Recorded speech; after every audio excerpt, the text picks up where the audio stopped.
అందరికీ నమస్తే, నేను మీ తిరుపతి.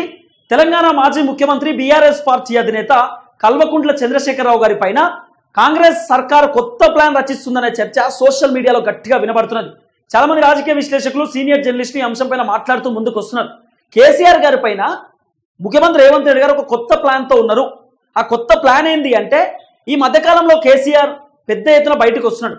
బయటికి రావడం, బీఆర్ఎస్ పార్టీ నేతలకు దిశానిర్దేశం చేయడం, బీఆర్ఎస్ పార్టీ కార్యకర్తలతో డిస్కస్ చేయడం, త్వరలో 10 నియోజకవర్గాలలో మళ్ళీ ఉప ఎన్నికలు రాబోతున్నాయి, బీఆర్ఎస్ పార్టీయే గెలుస్తుంది, ఎట్టి పరిస్థితులలో వాళ్ళని వదిలిపెట్టేటటువంటి అవకాశం లేదు, సర్పంచ్ ఎలక్షన్స్ లో కూడా మనమే గెలుస్తాం, మళ్ళా మన బీఆర్ఎస్ పార్టీ తెలంగాణ రాష్ట్రంలో అధికారంలోకి రాబోతా ఉంది, మన పింకు జెండా రెపరెపలాడుతుంది, మీరు రాసి పెట్టుకోరని చెప్పి కేసీఆర్ ధైర్యం నింపేటటువంటి కార్యక్రమం చేస్తున్నాడు. అట్లనే కాంగ్రెస్ ప్రభుత్వం చేసినటువంటి కొన్ని తప్పిదాలను కేసీఆర్ బయటపెట్టేటటువంటి కార్యక్రమం కూడా చేస్తున్నాడు.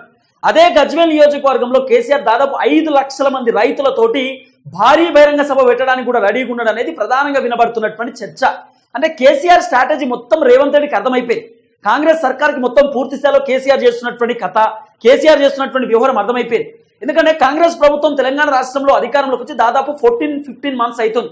ఈ 15 మంత్స్ లో పెద్ద ఎత్తున వ్యతిరేకత వచ్చింది. రైతు బంధు చక్కగా చేయలే, రుణమాఫీ చక్కగా చేయలే, 6 గ్యారెంటీలు చక్కగా చేయలేదు, 420 హామీలు కూడా అడపాదడప వచ్చినటువంటి దాఖలాలు మనం చూసినాం. అంటే పూర్తి స్థాయిలో కాంగ్రెస్ కొంత అట్టర్ ఫ్లాప్ లెక్కనే కనబడుతున్నది.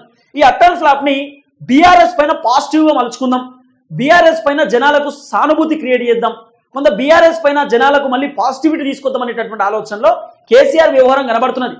అందుకే రైతులతోటి భారీ బహిరంగ సభలు, తర్వాత మహిళలతోటి భారీ బహిరంగ సభలు, రేపటి రోజు హైడ్రాకి సంబంధించినటువంటి బాధితులను పిలిపించుకొని ఎర్రబల్లి ఫామ్ హౌస్ లో మీటింగ్ పెట్టేటటువంటి ఆలోచనలో ఉన్నాడట అనేది కొంత వినబడుతున్నటువంటి చర్చ. ఇవన్నీ కాంగ్రెస్ వాళ్ళకి మింగుడు పడతలేదు. ఎందుకు మింగుడు పడతలేదు కాంగ్రెస్ వాళ్ళకంటే, కాంగ్రెస్ వాళ్ళకు సీన్ అర్థమైపోయింది. రేపటి రోజు కేసీఆర్ ఏదో పెద్ద ఎత్తున వ్యూహం అనేటట్టే ఉన్నాడు. కాంగ్రెస్ ని ఆయనతో బద్నాం చేసి కాంగ్రెస్ ప్రభుత్వ వ్యతిరేకతను మొత్తం కూడా బీఆర్ఎస్ కు ఫేవర్ మలుచుకునేటటువంటి అవకాశంలో ఉన్నాడు. ప్రభుత్వాన్ని కూలగొట్టడానికి కేసీఆర్ ఎట్లను అట్లా వ్యూహం రచిస్తున్నాడు, ఏదో కొత్త డ్రామా ప్లే చేస్తున్న అనేది కొంత కాంగ్రెస్ వాళ్ళకి మన సీన్ మొత్తం క్లారిటీగా అర్థమయ్యేటట్టున్నది. అర్థమైన తర్వాత కేటీఆర్ వదిలిపెట్టింది. ఇప్పుడు కేటీఆర్ వీళ్ళ టార్గెట్ కదట, కేటీఆర్ టార్గెట్ కాకుండా ఇప్పుడు కేసీఆర్ టార్గెట్ చేస్తున్నారు. ఇన్ని రోజులేమో ఫార్మా ఈరేసింగ్ కేసులో 55 కోట్ల రూపాయలు కేటీఆర్ వాళ్ళకు పంపించిండు, వీళ్ళకు పంపించిండు, ట్రాన్సాక్షన్ జరిగింది, అరవింద్ కుమార్ అర్ధరాత్రి ట్రాన్సాక్షన్ చేసిండు, క్యాష్ పట్టుకొచ్చి ఇచ్చిండు, ఏది డాలర్ రూపంలో ఇచ్చిండని, ఇంకొకటి ఇట్లా మాట్లాడేటటువంటి కార్యక్రమం చేశారు. తర్వాత కేటీఆర్ కి సంబంధించిన ఫార్ములా ఈరేసింగ్ కేసుకు సంబంధించిన వ్యవహారం మొన్న సుప్రీంకోర్టు కూడా ఒక అంశాన్ని తెరపైకి తీసుకొచ్చినారు. తర్వాత ఇక కేటీఆర్ అనేటటువంటి ఒక ఫార్ములాని ఇట్లా పెట్టిరు, ఫుల్ స్టాప్. కేటీఆర్ పంచాయతీ తర్వాత ఇప్పుడు కేటీఆర్ పంచాయతీ కాదు, ఇలా కేసీఆర్ పంచాయతీ ఇంపార్టెంట్ అయిపోయింది. ఇన్ని రోజులు కేటీఆర్ని ఎట్లా తీసుకుపోయి జైల్లో పెట్టాలి, ఒక్క రోజున కేటీఆర్ తీసుకుపోయి జైల్లో కూర్చోబెట్టాలి, అప్పుడు మేమందరం మనశ్శాంతిగా ఉంటాం. ఇన్ని రోజులు కేటీఆర్ అధికారంలో ఉన్నప్పుడు కాంగ్రెస్ ఎవరు ముఖ్యమంత్రి రేవంత్ రెడ్డి ఆ రోజైన ప్రతిపక్షంలో ఉన్నప్పుడు ఆయన తీసుకుపోయి జైల్లో పెట్టిరు. కాంగ్రెస్ పార్టీ ఎమ్మెల్యేలు, ఎంపీలు, మంత్రులు, ఎమ్మెల్సీలు వీళ్ళందరినీ చాలా మందిని ఇబ్బంది పెట్టిరు బీఆర్ఎస్. కాబట్టి ఈ ఇబ్బంది పెట్టినటువంటి దాంట్లో కేటీఆర్ హస్తం ఉంటుంది. కేసీఆర్ ఏదో పాత్ర ఉన్నా కూడా మొత్తం కేటీఆర్ చేయబట్టి అయింది ఇదంతా. కాబట్టి కేటీఆర్ మేము జైలుకు పోయినప్పుడు సంతోషపడ్డాడు, ఆనందపడ్డాడు. ఈరోజు కేటీఆర్ ఒక్కరోజు జైలుకు పోతే మేము ఆనందపడతాం, సంతోషపడతాం, మేము హ్యాపీగా ఫీల్ అవుతాం. మేము పడ్డటువంటి కష్టం కేటీఆర్కి తెలవాలి, జైల్లో మేము అనుభవించినటువంటి అనుభవాలు, మేము పడ్డటువంటి బాధ కేటీఆర్ పడాలి. ఇన్ని రోజులు కవిత పడ్డది టీఆర్ జైల్లో, ఇప్పుడు కేటీఆర్ కూడా ఈ బాధ చూడాలి, మేము పడ్డటువంటి ఈ కష్టాన్ని కేటీఆర్ కూడా అనుభవిస్తేనే తెలుస్తుంది అనే ఆలోచనలో కాంగ్రెస్ పార్టీ నేతలు ఉన్నారు. కానీ పాపం కేటీఆర్ ఎట్లనట్టు ఫార్ములా ఈరేసింగ్ సంబంధించిన వివరాన్ని ఫుల్ స్టాప్ పెట్టుకునేటటువంటి కార్యక్రమం చేసిండు. ఫార్ములా ఈరేసింగ్ అనేటటువంటి పంచాయతీ ముగిసిపోయినట్టే లెక్క. సరే, ఈ ఫార్ములా ఈరేసింగ్ పక్కన పెడితే కేటీఆర్ అరెస్టు కాస్త తర్వాత మాట్లాడుకుంటే, ఇప్పుడు కేసీఆర్ ఎర్రబల్లి ఫామ్ హౌస్ లో ఎంక్వైరీ కమిటీ వేయడానికి ప్రభుత్వం రెడీ ఉందనేది ప్రధానంగా సోషల్ మీడియాలో వినబడుతున్నటువంటి చర్చ. ఎర్రబల్లి ఫామ్ హౌస్ ఏముంది కేసీఆర్ ఎర్రబల్లి ఫామ్ హౌస్ లో అంటే, కేసీఆర్ అక్రమంగా సంపాదించినటువంటి సంపాదన ఏమన్నా ఫామ్ హౌస్ లో దాచిపెట్టుకుండా, లేకపోతే ఫోన్ ట్యాపింగ్ కి సంబంధించినటువంటి వ్యవహారంలో కొన్ని సర్వర్లు ఆడబెట్టిరు, ఈడబెట్టిరు, 10-15 సర్వర్లు తీసుకొచ్చిరు, ఏది ఇజ్రాయెల్ కి సంబంధించినటువంటి దేశం నుండి 500 కోట్లు 1000 కోట్ల రూపాయలు పెట్టి ఎక్విప్మెంట్స్ తీసుకొచ్చి జడ్జిల ఫోన్లు ట్యాప్ చేసిరు, పెద్ద బడా నేతల ఫోన్లు ట్యాప్ చేసిరు, పోలీసుల ఫోన్లు ట్యాప్ చేసిరు, రేవంత్ రెడ్డి ఫోన్ ట్యాప్ చేసిరు, తర్వాత సొంత party Harish Rao phone tap చేసిరు, కేటీఆర్ ఫోన్ ట్యాప్ చేసిరు, లేకపోతే సొంత పార్టీలో ఉన్నటువంటి లీడర్లు, ప్రతిపక్ష పార్టీ లీడర్లు, జర్నలిస్టుల ఫోన్లు, అందరి ఫోన్లు ట్యాప్ చేయించింది కేసీఆర్. ఈ ఫోన్ ట్యాపింగ్ వ్యవహారంలో హరీష్ రావు, కేటీఆర్, ఈ బీఆర్ఎస్ పార్టీ నేతల పాత్ర ఉండొచ్చు అనేది కొంత వినబడినటువంటి చర్చ. ఫోన్ ట్యాపింగ్ లో అరెస్ట్ అయినటువంటి ఎవరైతే పోలీసులు ఉన్నారో వాళ్ళు కూడా ఇదే అంశాన్ని చెప్పి, రాధాకిషన్ రావు కానివ్వండి, ప్రణీత్ రావు కానివ్వండి, భుజంగరావు కానివ్వండి, వీళ్ళందరూ కూడా మాట్లాడినటువంటి మాటలు ఏంది, లేదు దీని వెనకాల బీఆర్ఎస్ పార్టీ సుప్రీం సుప్రీం అంటే పెద్ద తలకే ఉన్నారు. ఈ పెద్ద తలకే ఎవరు? కేసీఆర్ కావచ్చు. కేసీఆర్ కూడా ఈ ఫోన్ ట్యాపింగ్ వ్యవహారంలో హస్తం ఉండొచ్చు. అంటే ఈ ఫోన్ ట్యాపింగ్ కి సంబంధించినటువంటి ప్రణీత్ రావు ఎస్ఐబి ఆఫీస్లో ఆయన ఎక్విప్మెంట్స్ తగలబెట్టింది. కొన్ని ఎక్విప్మెంట్స్ తీసుకుపోయి ఎన్నో దాచిపెట్టి వచ్చిందట. ఆ దాచిపెట్టిన ఎక్విప్మెంట్స్ కేసీఆర్ ఫామ్ హౌస్ లో ఉందా? కేసీఆర్ ఫామ్ హౌస్ లో గిట్ట దాచిపెట్టిరా? లేకపోతే కేసీఆర్ ఫామ్ హౌస్ నుండే ఈ ఫోన్ ట్యాపింగ్ కి సంబంధించినటువంటి సర్వర్లు నడిచినాయా? కేసీఆర్ ఫామ్ హౌస్ లో నుండే ఈ ఫోన్ ట్యాపింగ్లు చేపించిందా? అంటే ఇదంతా కూడా కేసీఆర్ ఫామ్ హౌస్ లోనే వ్యవహారం కొనసాగిందా అనే అనుమానాల్లో ఉన్నారట. ఆ అనుమానంలో భాగంగా కేసీఆర్ ఫామ్ హౌస్ పైన ఎంక్వైరీ కమిటీ వేద్దాం అనేటటువంటి ఆలోచనలో ప్రభుత్వం ఉంది అనేది కొంత వినబడుతున్నటువంటి చర్చ. కేసీఆర్ అక్రమంగా సంపాదించిన సంపాదన, కేసీఆర్ 10 సంవత్సరాలు ముఖ్యమంత్రిగా ఉన్నాడు.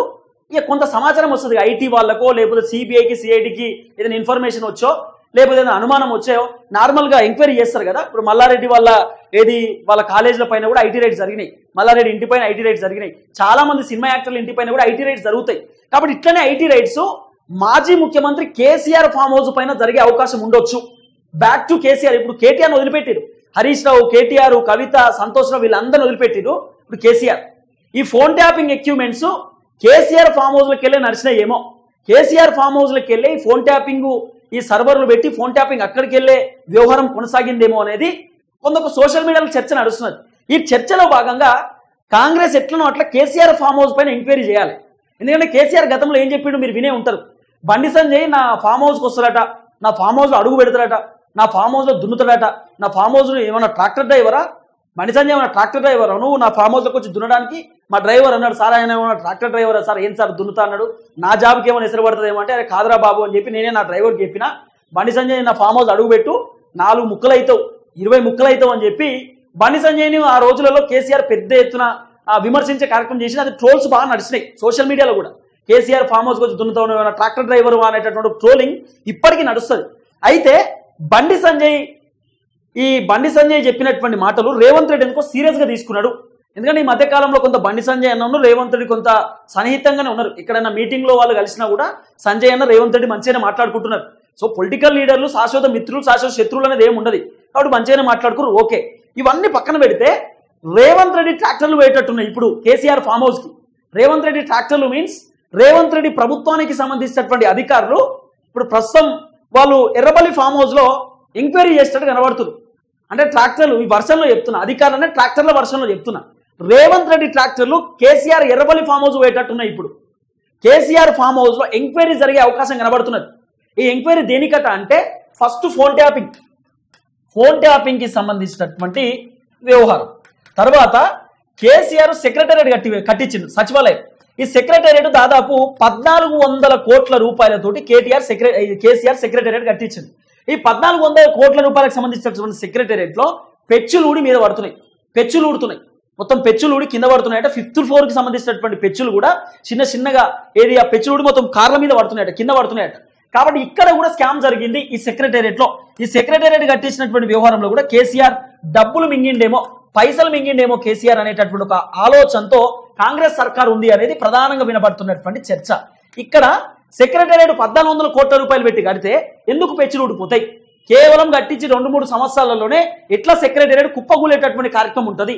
ఇది కరెక్ట్ కాదు కదా అనేటటువంటి ఆలోచనతోటి ఈ 1400 కోట్ల రూపాయలలో కూడా కేసీఆర్ ఏమైనా స్కామ్ చేసిండా, ఈ పైసలు ఏమైనా ఎర్రబల్లి ఫామ్ హౌస్లో దాచిపెట్టిండా?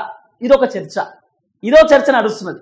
ఇక్కడ ఈ ఐటీ రైట్స్ కూడా జరిగే అవకాశం ఉంది అనేది వినబడుతున్నటువంటి వ్యవహారం. ఇదొకటైతే కాళేశ్వరానికి సంబంధించినటువంటి ప్రాజెక్టు కేసీఆర్ దాదాపు 1,00,000 కోట్ల రూపాయలు, సరే 80,000 కోట్లు 90,000 కోట్లు అనుకుందాం, 1,00,000 కూడా వద్దు.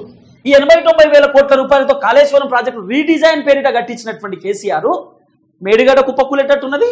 అన్నారము, సుందిల్ల అన్ని బ్యారేజ్లు, గీరేజ్లు, అన్ని పంప్ హౌజులు, బాహుబలి మోటార్లు ఇవన్నీ కొట్టుకుపోయే పరిస్థితి.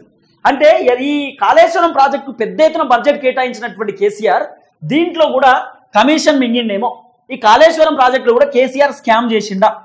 దీనిలో కూడా మన స్కామ్ కనబడ్డదా? ఈ స్కామ్ చేసినటువంటి ఈ పైసలన్నీ కేసీఆర్ ఎర్రబల్లి ఫామ్ హౌస్లో దాచిపెట్టుకున్నాడేమో. అందుకే కేసీఆర్ నందీనగర్లో ఉన్నటువంటి వ్యక్తి సడన్గా ఎర్రబల్లి ఫామ్ హౌస్కి వెళ్ళిపోయిండు. కేసీఆర్ మొత్తం ఎర్రబల్లి ఫామ్ హౌస్కే పరిమితం అయిపోయిండు. ఎర్రబల్లి ఫామ్ హౌస్కి వెళ్ళి బయటకు వస్తలేడు. ఆఖరికి కేసీఆర్ తెలంగాణకు ముఖ్యమంత్రిగా ఉన్నప్పుడు ప్రగతి భవన్లో తక్కువ, ఎర్రబల్లిలో ఎక్కువ. ఆఖరికి డీజీపీ కూడా ఎర్రబల్లికే పోయేటోడు, ఎర్రబల్లి ఫామ్ హౌస్లోనే ఉండేటోడు.